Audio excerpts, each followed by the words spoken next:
الحمد لله. الحمد لله الذي حمدا كثيرا طيبا مباركا فيه. الحمد لله الذي كفى وسلام على عباده الذين اصطفى. أما بعد، فقد قال الله تبارك تعالى في كلامه المجيد وفي الفرقان الحميد: ولقد ذرأنا لجهنم كثيرا من الجن والإنس। মহান আল্লাহ পাক রব্বুল আলামিন কোরআনে কারীমের ভিতরে বলছেন, আর আমি জাহান্নামকে সৃষ্টি করেছি অধিকাংশ মানুষ এবং জিন জাতির জন্য। আল্লাহুম্মা জাআলনা, হে আল্লাহ আপনি আমাদেরকে হেফাজত করুন ওই জাহান্নামের কঠিন এবং ভয়াবহ আযাব থেকে।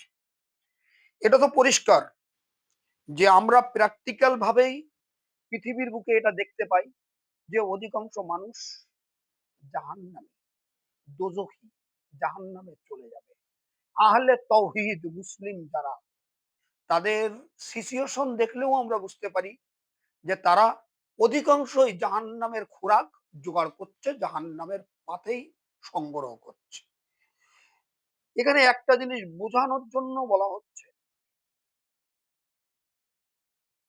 কোনো একটি রুমের ভিতরে আমরা ধরে নিতে পারি 10 জন মানুষ আছে।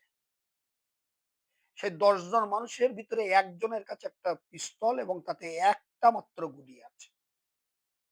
সে গুলি করবে, আমরা সকলেই জানি। ওই গুলিটা কার গায়ে লাগবে কেউ জানি না। কিন্তু এখানে এটা ভাববার বিষয় নয় যে আমার গায়ে হয়তো লাগবে না, বরং সকলেই ভাববে ওই গুলিটা আমার গায়ে লেগে যাবে। সেই জন্য সকলে বাঁচার জন্য দৌড়াদৌড়ি, ছোটাছুটি শুরু করবে।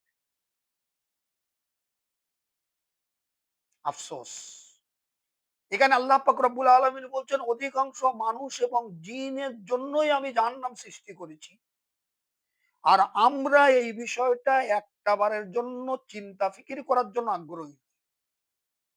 বুখারী এবং মুসলিম শরীফের হাদিস, যে হাদিস নাম্বার 3348, এই হাদিসে আল্লাহ রসুল সাল্লাল্লাহু আলাইহি সাল্লাম বলেন, কিয়ামতের ময়দানে আল্লাহ পাক রব্বুল আলামিন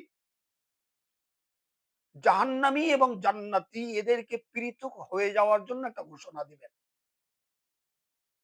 এবং এর দায়িত্ব দেওয়া হবে হযরত আদম আলাইহিস সালাতু ওয়াস সালামকে। কেননা তিনি তো সকলের পিতা, তাই না? আদম আলাইহিস সালাতু ওয়াস সালামকে বলা হবে আপনার সন্তানদের ভিতরে যারা জান্নাতি এবং জাহান্নামী তাদেরকে আপনি পৃথক করে নেন, আলাদা করে দেন। মুসলিম শরীফের হাদিস, যেটা 1324 নম্বর হাদিস, এই হাদিসের ভিতরে আল্লাহ রাসূল সাল্লাল্লাহু আলাইহি সাল্লাম ইরশাদ করেন, আদম আলাইহিস সালাম জিজ্ঞাসা করবেন, হে রব্বুল আলামিন, কতজন জান্নাতি এবং কতজন জাহান্নামী? আল্লাহ পাক রব্বুল আলামিন বলবেন, প্রত্যেক 1000-এর ভিতরে 999 জন জাহান্নামী বা দোজখী, একজন মাত্র জান্নাতি। আর ওই একজন জান্নাতে যাবে আর 999 জন মানুষ জাহান্নামে চলে যাবে। আর এটা সেই সময় ঘটবে যে সময় কিয়ামতের ভয়াবহতা নিয়ে মানুষ চিন্তা করতে করতে বৃদ্ধ হয়ে যাবে। সূরা মুজাম্মিলেও মহান আল্লাহ পাক রব্বুল আলামিন বলেন, যেদিন বাচ্চাদেরকেও বুড়ো বানিয়ে দেবে, ছোট ছোট বাচ্চা যারা, তারাও বুড়ো হয়ে যাবে। সূরাতুল হজের ভিতরেও আল্লাহ পাক রব্বুল আলামিন বলেছেন, দুধ পানকারিনী মা তার সন্তান, কোলের সন্তানকে ভুলে যাবে। আর মানুষ দেখবে, মনে হবে সে যেন নেশা করেছে। মানুষকে দেখে মনে হবে সে যেন নেশা করেছে, মাতাল হয়ে গেছে। আদতেও কিন্তু মানুষ নেশা করে, কেননা আল্লাহর আযাব বড় ভয়ঙ্কর। পবিত্র কোরআনে মজিদের ভিতরে আল্লাহ পাক রব্বুল আলামিন বলছেন, ইন্না আযাবি লাশাদীদ, এটা হবে আল্লাহর আযাবের ভয়ে।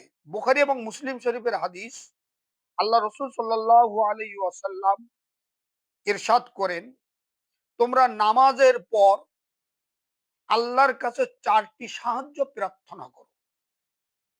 আল্লাহুম্মা ইন্নী আউযু বিকা মিন আযাবি জাহান্নাম ওয়া মিন আযাবিল কবর ওয়া মিন ফিতনাতিল মাহইয়াই ওয়াল মামাত ওয়া মিন শাররি ফিতনাতিল মাসীহিদ দাজ্জাল। হে আল্লাহ, আপনি আমাদেরকে জাহান্নামের কঠিন আযাব থেকে হেফাজত করুন। এখানে 4টি জিনিসের জন্য দোয়া করতে বলেছেন আল্লাহ, আল্লাহর রাসূল। প্রথমত জাহান্নামের খোরাক, দ্বিতীয়ত কবরের আযাব, ৩ নম্বর দুনিয়াবি জিন্দেগির আজমাইশ এবং পরীক্ষা, আর চতুর্থ দাজ্জালের ফিতনা থেকে নাজাতের জন্য দোয়া চাইতে বলেছেন, রক্ষা করতে বলেছেন। হে আল্লাহ, আপনি আমাদেরকে সাহায্য করুন। আর আবু দাউদ শরীফের 5079 নম্বর হাদিসে আল্লাহ নবী সাল্লাল্লাহু আলাইহি ওয়াসাল্লাম ইরশাদ করেন, ফজর এবং মাগরিবের নামাজের পর কারোর সাথে কথা না বলে, কথা বলার পূর্বেই তোমরা পড়ো আল্লাহুম্মা আজিরনা মিনান নার অথবা আল্লাহুম্মা আজিরনি মিনান নার। আজিরনা মিনান নার বহু বচন, আজিরনি মিনান নার এক বচন। অর্থাৎ হে আল্লাহ, আপনি আমাদেরকে জাহান্নামের বা আমাকে বা আমাদিগকে জাহান্নামের আযাব থেকে হেফাজত করুন। আল্লাহুম্মা জাআলনা মিনহুম মিনান নাবিয়্যিনা ওয়াস সিদ্দীকিনা ওয়াশ শুহাদা ওয়াস সালিহিন। আল্লাহুম্মা ইন্না নাসআলুকাল জান্নাতাল ফিরদাউস মিনান নাবিয়্যিনা ওয়াস সিদ্দীকিনা ওয়াশ শুহাদা ওয়াস সালিহিন। হে আল্লাহ, আপনি জান্নাতুল ফিরদাউস আমাদেরকে দান করুন নবীগণের সাথে, সিদ্দিকীনদের সাথে, শুহাদাদের সাথে এবং সলিহীন বান্দাদের সাথে।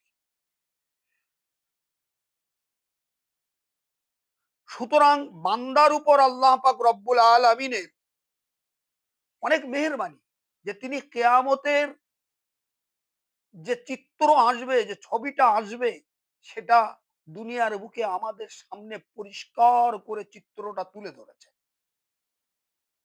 তোমরা আমল ঠিক করে নাও।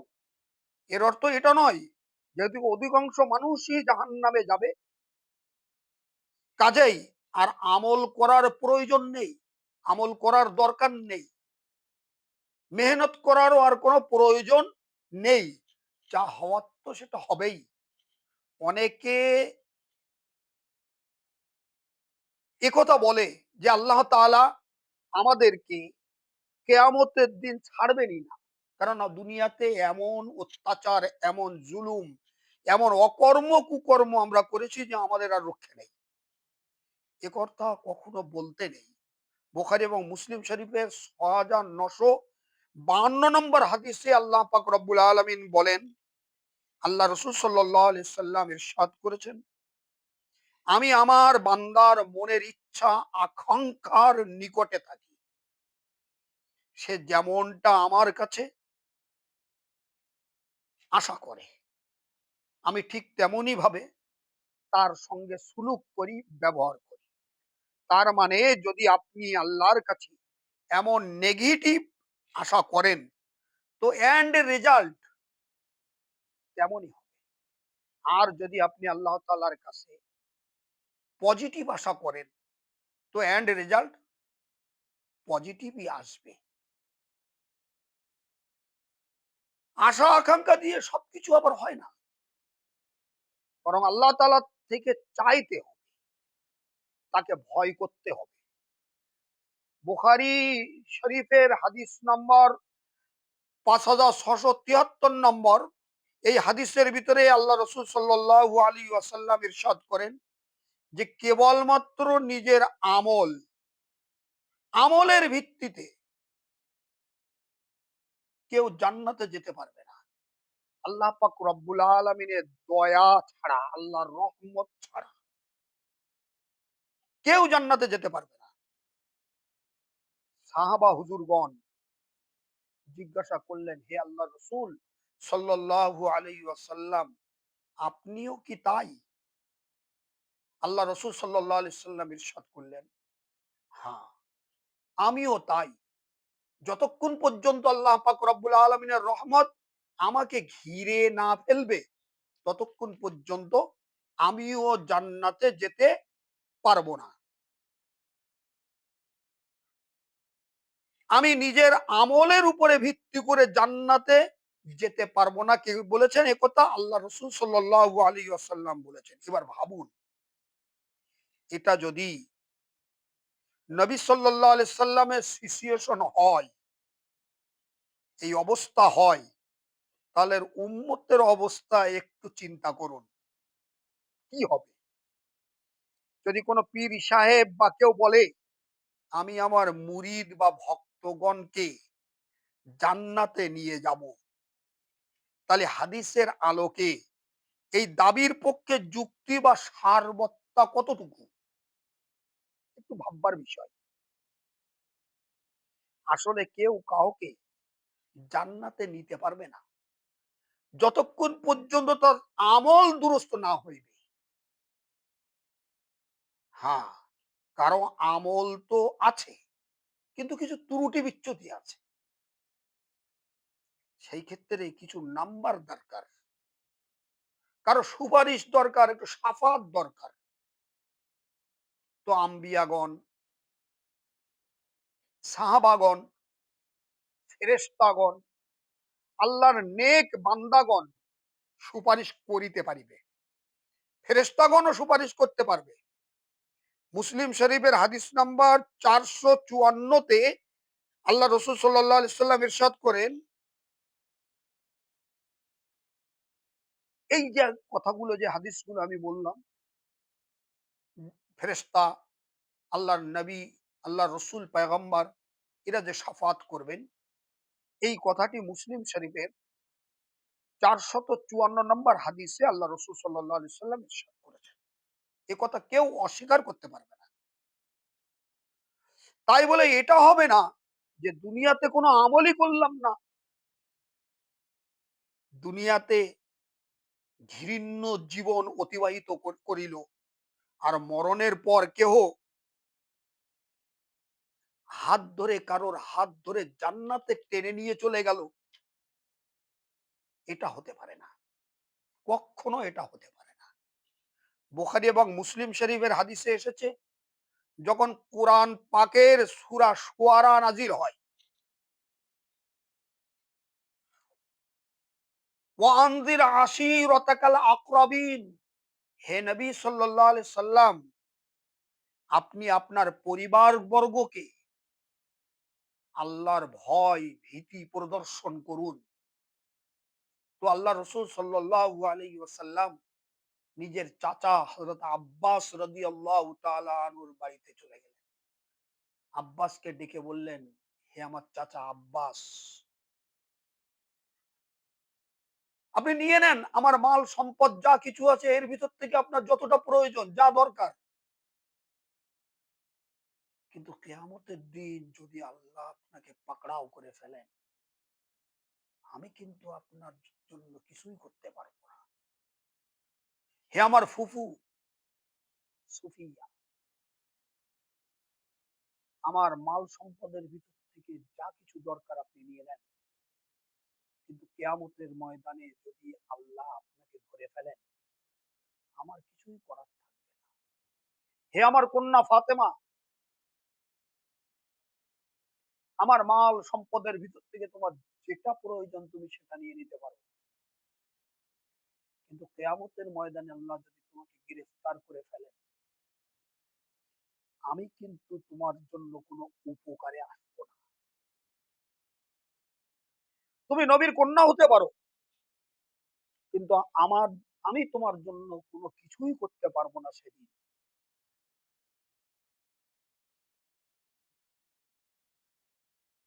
নবী করিম সাল্লাল্লাহু আলাইহি ওয়াসাল্লাম বলেছেন, তার পরিবার বর্গকে এইভাবে সতর্ক করেছেন, সাবধান করেছেন। আর আমাদের কিছু পীর সাহেবগণ, তারা বলছেন আমি তোমাকে না নিয়ে জান্নাতে যাবই না।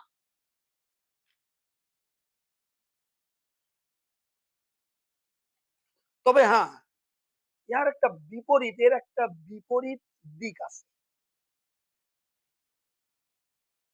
ভাবুন, যদি কেউ এটা বলে যে আমি তোমাকে না নিয়ে জাহান্নামে যাব না?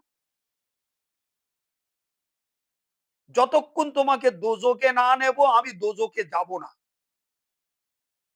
তো এই বাসনা আল্লাহ পাক অবশ্যই পূরণ করবেন। যেমন সূরাতুল আরাফে এসেছে, মহান আল্লাহ পাক কোন বান্দাকে জাহান্নামে যখন ফেলবেন, সে চিৎকার করে বলবে, হে আল্লাহ, আমাকে যারা জাহান্নামের রাস্তায় চলতে প্ররোচনা ও উৎসাহ দিয়েছিল, আমার নেতা, লিডার, আমার পূর্বপুরুষগণ, তাদেরকে আমার দ্বিগুণ বা ডবল আযাব দিন। তো আল্লাহ পাক উভয়কেই ডবল আযাব দিবেন। সূরা হামিম সাজদায় এসেছে। মানুষ বলবে, হে আল্লাহ, জিন ও মানুষের মধ্যে যেসব মুরব্বীরা, গুণীজনেরা আমাদেরকে গুমরাহ করেছিল, আজকে তাদেরকে আমাদের জিম্মায় তুলে দেওয়া হোক। যেহেতু সেদিন আমরা তাদের পদাঙ্ক অনুসরণ করে আজকে জাহান্নামের পথে চলে এসেছি, আজকে আমাদের হাতে তুলে দেওয়া হোক, আমরা তাদের পদদলিত করি, তাদেরকে লানত। সেদিনের অবস্থার এক খতরনাক, ভয়াবহ সেন্সিভিটি, যে বয়ান করে মানুষকে বোঝানো সম্ভব নয়। ২-৪ মিনিট কথা বললেই বোঝানো সম্ভব হবে না যে মানুষ কত বড় কঠিন এবং ভয়ঙ্কর হালাতে পড়তে চলেছে। আল্লাহ পাক আরো বলেছেন যে সেদিন স্ত্রী তার স্বামী, স্বামী তার স্ত্রীকে, পিতা মাতা তার সন্তানকে, সন্তান ও তার পিতা মাতাকে ভুলে যাবে। এমত অবস্থায় কেউ যদি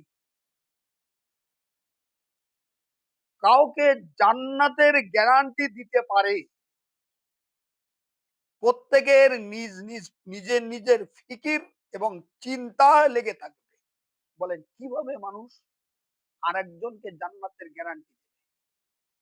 বুখারী এবং মুসলিম শরীফের হাদিসে এসেছে, সেদিন প্রত্যেক নফস ইয়া নফসি ইয়া নফসি করতেই থাকবে। এমনকি আদম আলাইহিস সালাতু ওয়াস সালাম, যার গুনাহ আল্লাহ পাক রব্বুল আলামিন আগেই মাফ করে দিয়েছেন, কিন্তু সেই ভুলকে স্মরণ করে আদম আলাইহিস সালাতু ওয়াস সালাম কাঁদতে থাকবেন। ইব্রাহিম আলাইহিস সালাতু ওয়াস সালামের ইজতিহাদি ভুল আল্লাহ পাক রব্বুল আলামিন ক্ষমা করে দিয়েছেন। ইব্রাহিম আলাইহিস সালাম সেই ভুলের কথা স্মরণ করে আল্লাহর কাছে কাঁদতে থাকবেন। মুসা আলাইহিস সালাতু ওয়াস সালামের ইজতিহাদি ভুল, মুসা আলাইহিস সালাতু ওয়াস সালাম সেই ইজতিহাদি ভুলের জন্য মহান আল্লাহ পাক রব্বুল আলামিনের কাছে কাঁদতে থাকবেন। হযরত ঈসা আলাইহিস সালাতু ওয়াস সালাম বলবেন, হে মানুষ, তোমরা এমন একটি মানুষের কাছে চলে যাও যিনি হযরত মুহাম্মদ সাল্লাল্লাহু আলাইহি সাল্লাম, যার আগের এবং পরের সমস্ত গুনাহ মহান আল্লাহ পাক রব্বুল আলামিন মাফ করে দিয়েছেন। তার হাত দ্বারাই শাফাআতের দরজা খুলবে।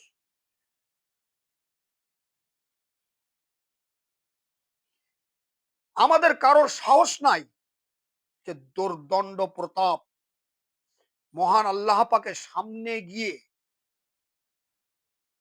আমরা কথা বলবো, দাঁড়াবো, এ সাহস আমাদের কারণ নাই।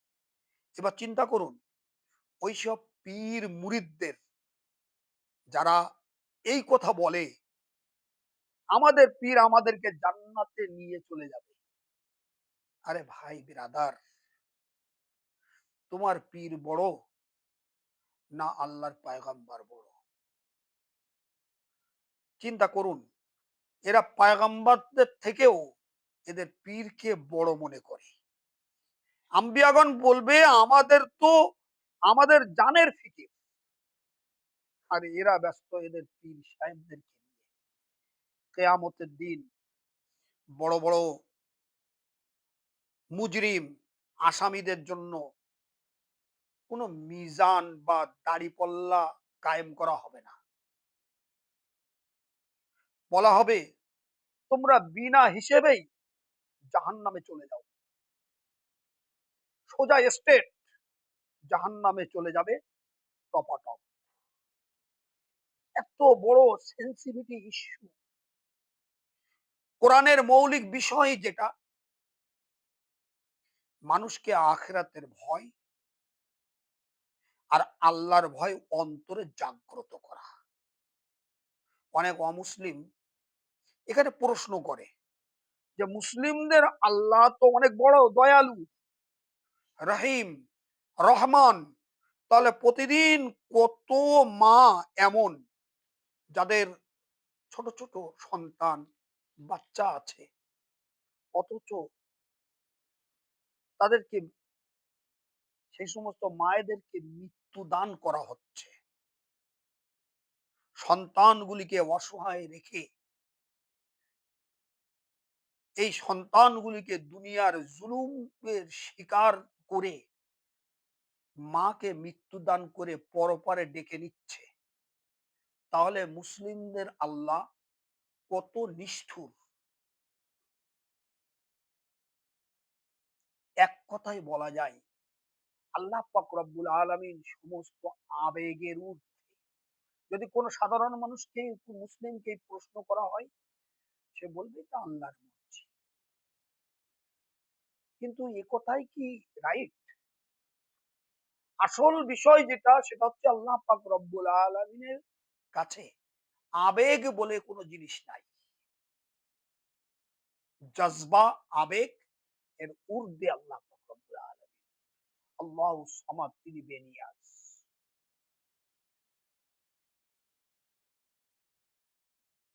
আসলে আমরা দেখতে পাই যেটা, সেটা হচ্ছে হযরত ওমর ফারুক রাদিয়াল্লাহু তাআলা আনহুর জামানা, যখন পারস্য যুদ্ধের কাদসিয়ার জন্য হযরত সাদ বিন ওয়াক্কাস রাদিয়াল্লাহু তাআলা আনহু রওনা দিয়েছেন। হযরত ওমর ফারুক রাদিয়াল্লাহু তাআলা আনহু একটা চিঠি লিখলেন। কার কাছে? সাদ ইবনে আবি ওয়াক্কাস রাদিয়াল্লাহু তাআলা আনহুর কাছে।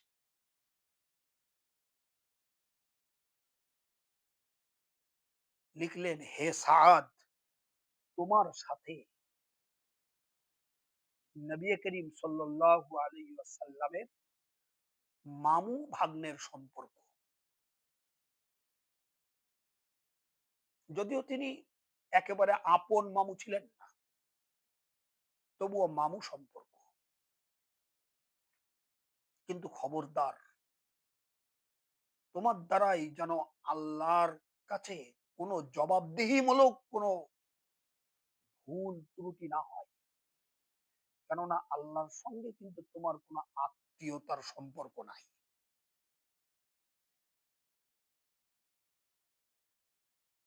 সামান্য ভুল করলেও কিন্তু তিনি তোমাকে ছাড়বেন না। আল্লাহর সামনে নবীগণেরও, আল্লাহর সঙ্গে নবীগণেরও কিন্তু কোনো আত্মীয়তার সম্পর্ক নাই। সূরাতুল আনাম, সূরাতুল ইউনুস আর সূরাতুল জুমার, এই তিনটি সূরায় তিন জায়গায় তার পয়গম্বরের মাধ্যমে আল্লাহ পাক রব্বুল আলামিন আমাদেরকে জানিয়ে দিয়েছেন। তিনি কি জানিয়েছেন? কুল ইন্নী আখাফু ইন্নী আসাইতু রব্বি আযাবু ইয়াউমিন আযীম। হে নবী, আপনি বলুন যে যদি আমি নিজে স্বয়ং আল্লাহর নাফরমানি করি, তো আল্লাহ পাক সেই দিনের আযাব আমাকেও ছাড়বে না, আমাকেও পাকড়াও করে ফেলবে। কে বলছেন এ কথা? বিরাদারান ইসলাম, এ কথা বলছেন আল্লাহর নবী। কে বলাচ্ছেন নবীকে? স্বয়ং আল্লাহ পাক রব্বুল আলামিন বলতে বলেছেন। আল্লাহ আর নবীর থেকে বড় আর কি কেউ আছে? আপনি কোথায় শুনেছেন বা কোথাও পড়েছেন? হযরত আবু বকর সিদ্দিক রাদিয়াল্লাহু তাআলা আনহু, হযরত ফারুক আযম ওমর ফারুক রাদিয়াল্লাহু তাআলা আনহু, হযরত উসমান গনি রাদিয়াল্লাহু তাআলা আনহু, হযরত আলী কাররামাল্লাহু ওয়াজহু, তিনি কখনো বলেছেন যে আমরা আমাদের ভক্তদের ছাড়া জান্নাতে যাব না? যতক্ষণ পর্যন্ত আমার ভক্ত মুরিদগণকে জান্নাতে নিব, ততক্ষণ পর্যন্ত আমরাও জান্নাতে প্রবেশ করব না। এ কথা কিন্তু তারা বলেননি। বরং তারা কি করেছেন? তারা আল্লাহর ভয়ে জীবনের শেষ দিন পর্যন্ত শুধু কেঁদেছেন আর চিন্তা করেছেন। জামিয়া তিরমিজের একটি হাদিস এসেছে, যে হাদিসে হযরত উসমান গনি রাদিয়াল্লাহু তাআলা আনহুর বিবরণ এসছে। হযরত উসমান গনি রাদিয়াল্লাহু তাআলা আনহু যখন কোনো কবরের পাশ দিয়ে হেঁটে যেতেন, তো কাঁদতেন। কবর দেখে কাঁদতেন, চোখ দিয়ে টপাটপ পানি ঝরত। সাথীগণ জিজ্ঞাসা করতেন, হে সাহাবী উসমান গনি, আপনি কেন কাঁদছেন? এত কাঁদছেন কেন আপনি কবর দেখে? হযরত উসমান গনি রাদিয়াল্লাহু তাআলা আনহু বলতেন, কবর হচ্ছে আখিরাতের মঞ্জিলের প্রথম মঞ্জিল। এই আখিরাতের মঞ্জিলের প্রথম মঞ্জিল যদি ভালো হয়, পরবর্তী আখিরাতের মঞ্জিলগুলোও ভালো। আর যে কবরে ফেঁসে যাবে, সে আখিরাতে জনমের মতো ফেঁসে যাবে। কোনো জায়গায় তার নিস্তার হবে না। পাঞ্জাবি ভাষায় একটা কথা চালু আছে, আকল না হয়ে তো মোজেই মোজা, আকল হয়ে তো সোচেই সোজা। অর্থাৎ চিন্তা করে যদি না চলো, তাহলে মজাই মজা। আর যদি তুমি একটু চিন্তা করো, ব্রেন লাগাও, যে দুনিয়াতে তোমার কি অবস্থা, এর পরের জিন্দেগিতে তোমার কি হবে, তাহলে সে চিন্তা করবে, ব্রেনকে কাজে লাগাবে। কি হতে পারে? এটাই সেই জিনিস ছিল যেটা সাহাবায়ে কিরামগণকে, তাবিঈনগণকে, তাবিঈনগণকে আর সহিহ আকীদাদারকে আখিরাতের চিন্তা সবসময় লেগেই থাকতো। তারা বেফিকির থাকতো না। আচ্ছা, কোরআন সম্পর্কে সাধারণ একজন আলেমকে যদি জিজ্ঞাসা করা হয়, আপনি বলুন কোরআন সম্পর্কে, সে বলবে কোরআন তো শুধু রহমত আর রহমত। সত্যি কি তাই? কোরআন কি শুধু রহমত আর রহমত? হাকিকত তো আল্লাহর নেক বান্দাদের সাথেই শুধু দয়া, মায়া, রহম, করম আল্লাহ দেখান। কিন্তু যারা খোদাদ্রোহী আর বাগী বান্দা, আল্লাহর অবাধ্য বান্দা, তাদের সাথে বড় কঠিন আচরণ আল্লাহ করেন। তিনি সমস্ত আবেগের ঊর্ধ্বে তিনি জালেমদেরকে ছাড় দেন, যাতে সে ভালো হয়ে যায়। তাদেরকে সুযোগ দেন ভালো হওয়ার জন্য। কিন্তু যখন তিনি ধরেন, সমস্ত আসমান আর জমিন মিলেও তাকে বাঁচাতে পারে না। সূরাতুল হিজর